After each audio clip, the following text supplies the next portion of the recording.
Ko te kōrero a hopa, ahakoa ngā piki me ngā heke, ko te tautoko I te whānau te mea nui, nō reira tēnā kātou. Whānau, apologies for not checking in yesterday for our Friday update. We had a few technical glitches, but we're here with you today. We wanted to start by acknowledging the people that have recovered from COVID already. 127 cases, whānau, which is awesome. We'll continue to karakia for them and for the protection of all our whānau across the iwi and the motu. In fact, you can be a part of this. Tune in to the Kingitanga Facebook page tomorrow at 7 p.m. for karakia, followed by a kōrero from our king. I'm excited to announce that Radio Tainui have officially transitioned into the Waikato Tainui whānau, and it started this week, and they're supporting the COVID-19 response as well. They'll be sharing kōrero to support the iwi response, and so please whānau, tune in to their updates as well. You may have also noticed that our Waikato Tainui website is now featuring Aaraitia COVID-19. On this page, you can expect to see a range of service providers, links to our Kaumātua grant applications and Hiki Wairua content, so keep an eye out for it, whānau. Whānau, this week we told you we'd come back to you with more detail on the Tainui Taratahi Challenge.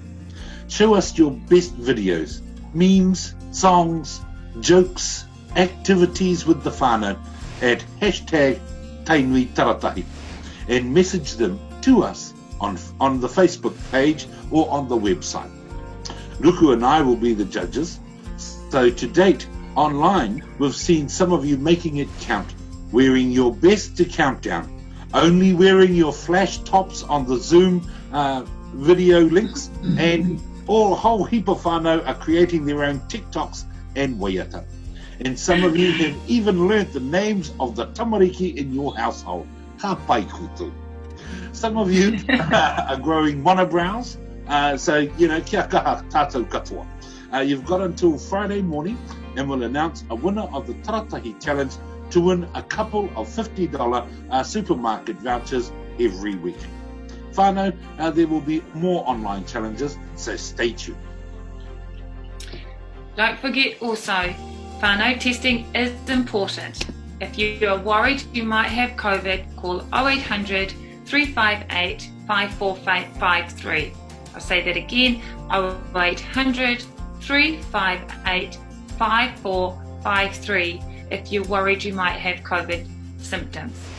There are testing stations throughout the waka, from Moko ki Ronga to Tamaki ki Raro.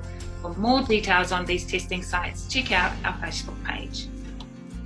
E te iwi, e te whānau. Like Ruku said, tomorrow there will be a karakia, so please keep praying, be safe and be vigilant in your bubble and abide by the alert 4 conditions, and above all, be kind to one another. Don't forget, whānau, from tonight or tomorrow morning, on Sunday morning, we turn our clocks back for daylight savings, so you get an extra hour to stay home in your bubble. Kia kaha koutou katoa. Awesome, whānau. You get an extra hour in lockdown. Awesome. Awesome. Choice-tastic, Rafi?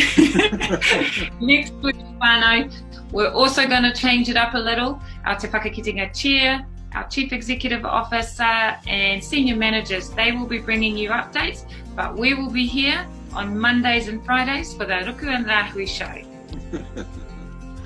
E te iwi, whaia te kotahitanga o te whānau.